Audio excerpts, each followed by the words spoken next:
it did. I think also just the atmosphere was great tonight, and then also defensively, I think we had a really good defensive stand, especially early on. I mean, of course, we made shots which made it a lot better. That's always a good thing to have, but the defensive side, and then we just fed off of each other tonight, and it started early. It definitely started early, especially with guys like Say. He hit, I think, two big threes early on. He showed a lot of emotion, and everybody just fed off of it. Just the fact that you earned the top seed in the conference on senior day in front of a lot of your family, just how good did that feel, not just as a team to really cap off the season, the regular season, on a high note like this, also beating a rival that you guys hadn't beat in 9 years, or nine games, sorry. I think all of that plays into it, and it makes it that much more fulfilling. Like you said, it's a rivalry game. Both of us were fighting for home court advantage in the NEC tournament. It's senior night as well, and on top of that, it was our coach's birthday today. Jimmy Langhurst, it was his birthday today, so just all that, you just want to fight for your family, you know what I mean? And we were able to do that. With you and AJ starting today, Coach Toole talked about the need to get off on the right foot today. Was that part of the plan? I mean, I know it was also likely some senior day stuff too, but did you kind of take it upon yourself to give that burst right from the start? Oh yeah, for sure. This felt like, as me and AJ, we had to have that energy, and starting the day, I knew that I had to bring energy, period. So it was different, especially for me because I'm just used to coming off the bench, but I feel like I was comfortable. I was supposed to be out there at that moment. Right. I think it was after you hit your second three, you had a big celebration. Yeah, the emotions. Trying to keep guys hyped. My family was there. Yeah. Our family was there. We were singing out. You guys trailed for a majority of the first matchup with St. Francis. This time you guys led for 39 of 40 minutes. Was that kind of a key going in and just not trying to play from behind, given how their offense works?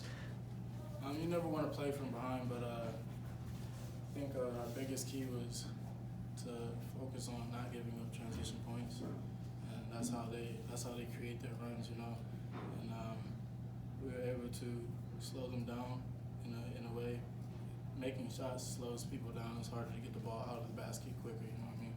But on top of that, like I said, you never want to play down, but regardless of if we got down, if we were up, it's just about focusing on the next play.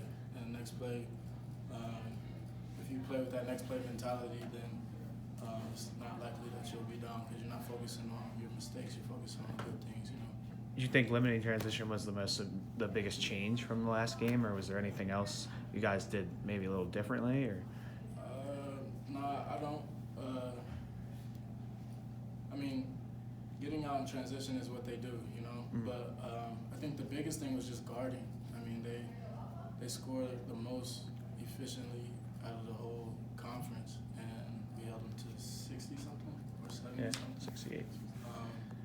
And they're used to scoring in the 80s, So just the defensive stand, whether it was transition or even in the half court, it was really big. And really early on, those three-pointers had to put them on their heels. That was a big catalyst. Definitely. When we have that outside presence, going back to Say, hitting those 2 threes, it makes you soften up. Like, you can't be as aggressive. And then when you got guys like Giannis Mendy, he's diving to the basket, AJ Brahma, he's getting rebounds and stuff like that. Now they're getting tired because they're on defense longer. So that really helped as well. It seemed like when they made their run and cut it down to 4, Jalen hit that big 3. Can you speak to what he means to the team? It seems like he has kind of a penchant for hitting those tough shots when you guys really need it.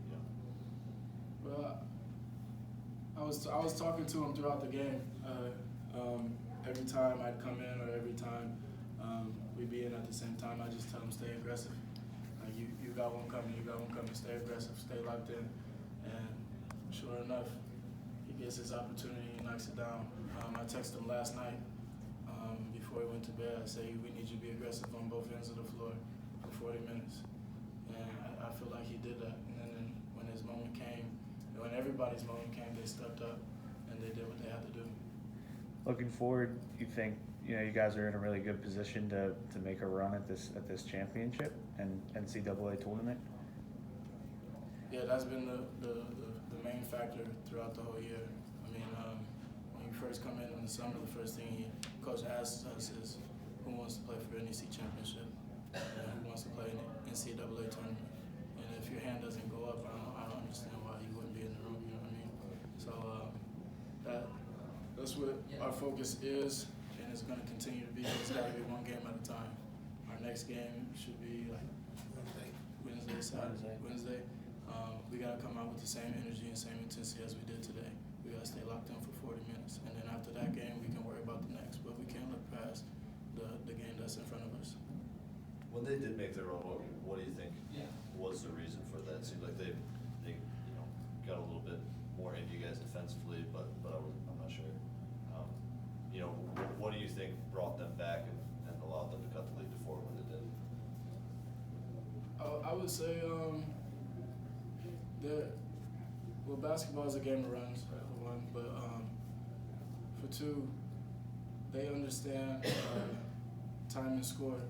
I think they made a run around 13-minute mark, between 13 and 7 minutes, and that's a great time to get things going, because by the time the 8-minute media hits, it's kind of too late at that point. I mean, things can certainly happen, but at that point it's kind of too late. So they got more aggressive.